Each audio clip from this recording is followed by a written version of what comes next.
በስመ አብ ወወልድ ወመንፈስ ቅዱስ አሐዱ አምላክ አሜን። እንደምን ሰነበታችሁ? እንኳን ለዐቢይ ጾም 3ኛ ቀን በሰላም በጤና አደረሳችሁ አደረሰን። ዛሬ ዘወረደ ሰሉስ ነው። የዘወረደ ሳምንት ማክሰኞ ዕለትን ነው። በዚህ ባለንበት ሰዓት አቆጣጠር ነው እንግዲህ የምናገረው። እግዚአብሔር አምላክ በእውነት ይህንን ጾማችንን የይቅርታ፣ የሰላም፣ የበረከት እንዲያደርግልን ቅዱስ ፈቃዱ ይሁንልን። በዚህ በጾማችን ወቅት ቤተክርስቲያን ከሰጠችን ሀብታት ውስጥ አንዱ በሆነው በቅዱስ ያሬድ ድርሰት በሆነው በጾመ ድጓ ላይ ቅዱስ ያሬድ ራሳችንን እንድንመለከት ራሳችንን እንድናይ የሚያደርጉ ጥልቅ የሆኑ መዝሙሮችን ዘምሮልናል እና እነዚያን ዜማዎች እንመለከታለን። ብዙ ሰው ሜሎዲውን ነው የሚያየው፣ ዜማውን ነው የሚያየው። መልእክቱ ግን በጣም በጣም ጥልቅ የሆነ ነው። የቅዱስ ያሬድን ዜማዎች ስንመለከት ከቅዱሳት መጻሕፍት የተውጣጡ እጅግ መንፈሳዊ የሆነና ሕይወትን ሰርስሮ የሚገባ መልእክት ያላቸው ናቸው። ዛሬም የምናየው ይህንን ይሆናል። በዚህ በዘወረደ ዘሰሉስ ከሚዜሙት ዜማዎች መካከል አንዱ አኀወየ ፍቁራንየ ምንት ይበቋነ ንብረቱ ለዘዓለም፣ ወንድሞቼ እህቶቼ የተወደዳችሁ የዚህ ዓለም ሀብት ምን ይረባናል የሚል ነው። አነብላችኋለሁ የአማርኛውን ትርጉም። የተወደዳችሁ ባልንጀሮቼ ሆይ የዚህ ዓለም ሀብት ምን ይረባናል? በምድር ስላለው ጥፋት አልሰማችሁምን? ሁሉም ሰው እንደሚጠፋ፣ ነገር ግን በእግዚአብሔር ታምኖ በነፍሱ የጨከነ ይድናል ይላል። እጅግ በጣም ጥልቅ የሆነ መልእክት አለው። ከጌታ ትምህርትም ጋር የተገናኘ ነው። ሰው ዓለሙን ሁሉ ቢገዛ ቢነዳ ምን ይጠቅመዋል አለ ጌታ። ምክንያቱም ይህ ሁሉ በእሳት ያልፋል። በዚህ በምድር ላይ ያለው ሁሉ ለሙስና የተሰጠ ነው፣ ለመበስበስ የተሰጠ ነው። ከሙስና መቃብር ማለትም በመቃብር ከመበስበስ የሚያድነው በእግዚአብሔር መታመን ነው። ስለዚህ ነው የእግዚአብሔርን ስም የሚጠራ ይድናል የሚለን እና ቅዱስ ያሬድ የሚያሳስበንም ይሄንን ነው። የትኛው ላይ ነው ተስፋችሁን ያደረጋችሁት? የትኛው ላይ ነው እረፍታችሁን ያደረጋችሁት ብሎ ነው የሚጠይቀን እና የዚህ ዓለም ሀብት ምን ይረባናል? ምንት ይበቋነ ንብረቱ ለዘዓለም፣ የዚህ ዓለም ሀብት ምን ይረባናል? ምን ይጠቅመናል ብሎ ይናገራል። ማለት በዚህ ዓለም ላይ ሳለን ማቀድ፣ ማለም፣ ማረስ፣ መነገድ፣ መጻፍ፣ የተለያዩ ዓላማዎች በሕይወታችን አይኑረን አይደለም። ነገር ግን ይህን ሁሉ የምናደርገው ለእግዚአብሔር ክብር፣ ለሕዝባችንም ጥቅም መሆን አለበት። ምክንያቱም ይህንን ሁሉ ትተን የምንሄድበት ዘመን ይመጣል እና አንድ ቀን በእግዚአብሔር በአምላካችን በፍርድ ዙፋን ፊት እንቆማለን። ስለ እያንዳንዱ ስለ ሕይወታችን አካሄድ እንጠየቃለን። መጽሐፍ ይገለጣል። ስለዚህ የተወደዳችሁ ወንድሞች እህቶች ሆይ የዚህ ዓለም ሀብት ምን ይረባናል ይላል። ከዚያ ዝቅ ብሎ ደግሞ በጣም የሚገርመው ተስፋ ልናደርገው ስለሚገባን፣ ልንደገፍበት፣ ልናርፍበት ስለሚገባን ስለ እግዚአብሔር ስለ አምላካችን በጣም በሚገርም ሁኔታ ያስቀምጥልናል። እንዲህ ይላል፣ ፀሐይ ዘኢያዕርብ ማኅቶት ዘኢይጠፍእ በኃይል ውእቱ ዘኢይሌቅህዎ ሰርጎሙ ለሐዋርያት እያለ ይቀጥላል። የማይጠፋ ፀሐይ፣ የማይጠልቅ ፀሐይ፣ የማይጠፋ መብራት፣ የማያበድሩት ባለጸጋ፣ የሐዋርያት ጌጣቸው፣ የነዳያን ሀብታቸው፣ ለተገፉት መጠጊያቸው፣ ፍጥረቱን የማይረሳ መሐሪ ንጉሥ ሆይ ዘወትር እናመሰግንሃለን። በነገራችን ላይ አንዱ በዚህ ዘመን እኔና እናንተን ለብዙ ጭንቀት ለብዙ የልብ መታወክና የልብ ስብራት የሚያደርሰን የደረሰብንን ጉዳት ወይንም አጣነው የምንለውን ነገር ነው ሜዲቴት የምናደርገው፣ አይምሯችን ላይ የምናሰላስለው። ነገር ግን የቅዱሳንን ታሪክ ካያችሁ፣ የቅዱሳንን ሕይወት ካያችሁ ሌት ተቀን የሚያወጡት የሚያወርዱት እግዚአብሔር ለእነርሱ ማን እንደሆነ በማሰብ ነው። ስለዚህ በዚህ በጾም ወቅት የእነዚህን ቅዱሳንን አሰር የእነዚህን ቅዱሳንን ፍለጋ ልንከተል ይገባናል። እግዚአብሔር ማን እንደሆነ ልናሰላስለው ይገባል።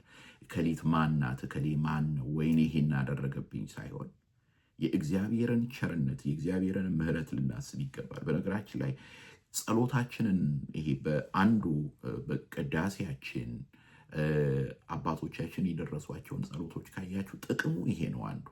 ምክንያቱም የእግዚአብሔርን ማንነት የእግዚአብሔርን ስራ ነው የሚናገረው።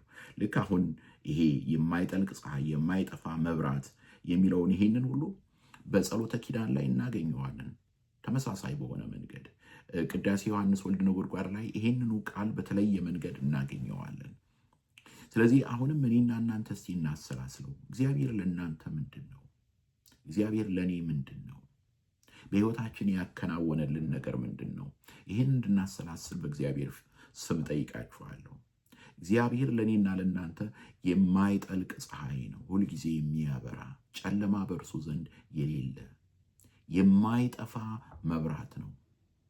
የማይጠፋ መብራት ነው፣ ሁልጊዜ ለዘለዓለም ይበራ፣ በጨለማ ውስጥ ይብራ ያለ ሐዋርያው ቅዱስ ጳውሎስ እንደተናገረው የማያበድሩት ባለጸጋ፣ ጸጋው የማያልቅበት። ለዚህ ነው ቅዱስ ጳውሎስ በተደጋጋሚ የሚጠቀምበት ሐረግ አለው። የጸጋው ባለጠግነት ይለዋል። ወሰን የሌለው ምሕረቱ፣ ቸርነቱ፣ ወርዱ፣ ስፋቱ፣ ቁመቱ ከመነገር በላይ የሆነ የሐዋርያት ጌጣቸው፣ የነዳያን ሀብታቸው፣ ለተገፉት መጠጊያቸው። በዚህ ዓለም ላይ ያጋጠመን ነገር ሁሉ ማጣት ይሁን መገፋት ይሁን መሰደብ ይሁን ሁሉም መቋጫ አለው። ሁሉም መደምደሚያ አለው። መደምደሚያው አራት ነጥቡ የኔና የናንተ በቀል አይደለም። የኔና የናንተ ጥርስ ማንቀጫቀጭ አይደለም። አራት ነጥቡ ወልደ እግዚአብሔር ኢየሱስ ክርስቶስ ነው። እርሱ የኔና የናንተ መጠጊያ ነው። ለምን? ምክንያቱም ቅዱስ ያሬድ እንደሚነግረን ፍጥረቱን የማይረሳ ስለሆነ ነው። ፍጥረቱን የማይረሳ ነው። ስለዚህ እኔና እናንተ ሁል ጊዜ ልናመሰግነው ይገባል። ይሄ ነው ቅዱስ ያሬድ የሚለን ምንድን ነው? ናአኩተከ መሐሪ ንጉሥ፣ ሁልጊዜ እናመሰግንሃለን። መሐሪ የሆንክ ምሕረት ብዙ የሆነ አምላክ አንተን እናመሰግንሃለን። አንተን ከፍ ከፍ እናደርግሃለን። ምስካይ ነህ ለግፉዓን፣ መጠጊያ ነህ። ስለዚህ አንተን ከፍ ከፍ እናደርግሃለን ይላል። ስለዚህ የኛም ምላሽ መሆን ያለበት ይሄ ነው። በኑሯችን ማዕበል ውስጥ፣ በመከራችን ውስጥ፣ በሐዘናችን ውስጥ፣ አጣነው ባልነው ነገር ውስጥ ድል ማድረጊያ መንገዳችንን ልንገራችሁ። እግዚአብሔርን መሐሪ የሆነውን አምላክ ማመስገን ነው። እርሱን ማሰብ ረፍት ነው። በዚህ በትንቢተ ዮናስ ላይ ከዚህ በፊትም ተነጋግረናል፣ አይተናል። ዮናስ ነቢዩ ዮናስ በአሳ አንበሪ ሆድ ውስጥ ሆኖ የደረሰበትን ነገር ሲያስብ በጣም ዲፕሬስድ ነው የሆነው። ተጨነቀ። የባህሩ ሳር በራሴ ላይ ተጠምጥሟል ነበር እያለ ሲናገር የነበረው ነገር ግን ምን አለ? በተጨነቅኩኝ ጊዜ እግዚአብሔርን አሰብኳልና ተቀየረ ያ ሁሉ ነገር። በሰቆቃወ ኤርምያስም ላይ ተመሳሳይ ነገር እናገኛለን።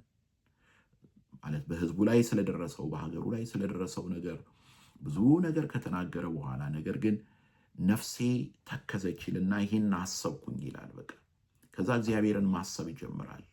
ማለዳ ማለዳ አዲስ ነው ታማኝነቱን ብዙ ነው እያለ መናገር ይጀምራል። ወዲያውኑ በሰቆቃው ውስጥ በለቅሶ ውስጥ አንደበቱ ሲቀየር እናያለን። ስለዚህ መሐሪ የሆነውን ንጉሥ እግዚአብሔርን ማመስገን እንጀምር። ስለዚህ አንዱ በዚህ በጾማችን ወቅት እግዚአብሔርን ማመስገንን ባህላችን እናድርገው። እስቲ አንደበታችን ሲያማርር ስናገኘው ተው፣ እግዚአብሔር ያደረገልህ ነገር፣ እግዚአብሔር ያደረገልሽ ነገር ታላቅ ነው፣ ብዙ ነው ብለን እንናገር። የመጨረሻውን በዛሬው ዕለት ቅዱስ ያሬድ የሚመክረንን አነብላችኋለሁ። እንዲህ ይላል። የሰላምን መንገድ ተከተሉ፣ በበጎ ምግባር ሁሉ እየተመላለሳችሁ በእርሷ ሂዱ። ዓለሙ አላፊ ነውና ፍቶቱም አላፊ ነውና ሁሉም እንደ ልብስ ያረጃልና የክርስቶስን መንግሥትና ጽድቁን ፈልጉ። ትዝ ይላችኋል ጌታ የተናገረው አስቀድማችሁ የእግዚአብሔርን ጽድቁንና መንግሥቱን ፈልጉ፣ ሌላ ሁሉ ይጨመርላችኋል ነው ያለው። ስለዚህ ቅዱስ ያሬድም እዚህ ላይ ነው የሚለን። ምንድን ነው የሚለን? የሰላምን መንገድ ተከተሏት፣ ከክፉ ሽሹ ይለናል አይደል? ቅዱስ ዳዊትም ልክ ይሄንኑ ቃል ከቅዱስ ዳዊት ነው የወሰደው። ከክፉ ሽሹ፣ ነገር ግን ሰላምን ተከታተሏት ይለናል ቅዱስ ዳዊት። እዚህም ጋር የሚለን ቅዱስ ያሬድ የሰላምን መንገድ ተከተሉ፣ በበጎ ምግባር ሁሉ እየተመላለሳችሁ በእርሷ ሂዱ ማለት በሕይወታችሁ ዘመን ሁሉ ሰላም የሆነውን ነገር ተከተሉ ቢቻላችሁ ይለናል ቅዱስ ጳውሎስም በዚያ በሮሜ መልእክት ላይ ከሰው ሁሉ ጋር በሰላም ኖሩ። ከባድ ነው በዚህ ዘመን በሰላም መኖር። የዚህን ዓለም እድፈት፣ የዚህን ዓለም ተንኮል የሸሹ በሰላም መኖር ቀላል አይደለም። ተናግሮ አናጋሪ አለ፣ ክፋትን ወደ ልባችን የሚወረውር አለ፣ ብዙ ፈተና አለ። ነገር ግን ምንድነው የሚለን? የሰላምን መንገድ ተከተሉ፣ በበጎ ምግባር ሁሉ እየተመላለሳችሁ በእርሷ ሂዱ። ለምን? ዓለሙ ኃላፊ ነውና። ቋሚ የሆነ ይሄ ዛሬ የተናደድንበት ነገር፣ ዛሬ የተጨነቅንበት ነገር፣ ዛሬ ፀጉራችንን የነጨንበት ነገር ሁሉ ያልፋል። ፍቶቱም ኃላፊ ነውና ሁሉም እንደ ልብስ ያረጃልና የክርስቶስን መንግሥትና ጽድቁን ፈልጉት። ስለዚህ አባቶቼ፣ እናቶቼ፣ ወንድሞቼ፣ እህቶቼ አሁን እንግዲህ ሳናውቀው የሆነ 3ኛ ቀን ላይ ደረሰን። እሁድ 1፣ ሰኞ 2፣ ማክሰኞን እየጨረስን ነው።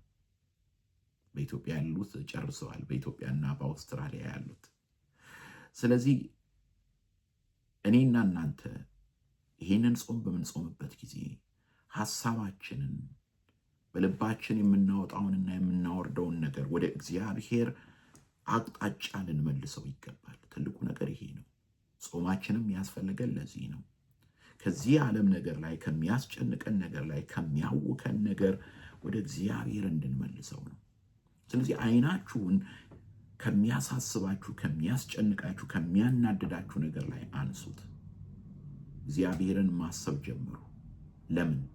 እግዚአብሔር አምላካችን የማይጠልቅ ፀሐይ፣ የማይጠፋ መብራት፣ የማያበድሩት ባለጸጋ፣ የሐዋርያት ጌጣቸው፣ የነዳያን ሀብታቸው፣ ለተገፉት መጠጊያቸው፣ ፍጥረቱን የማይረሳ ነው። ሰው ረስቶን ሊሆን ይችላል፣ ሰው ዘንግቶን ሊሆን ይችላል። ነገር ግን እግዚአብሔር አይረሳንም። ከሁሉ በላይ በልጁ ያሰበንን ለእግዚአብሔር ኢየሱስ ክርስቶስ መጥቶ ሐዘናችንን፣ ችግራችንን አይቶ ከንፈር መጥቶ የሄደ አይደለም።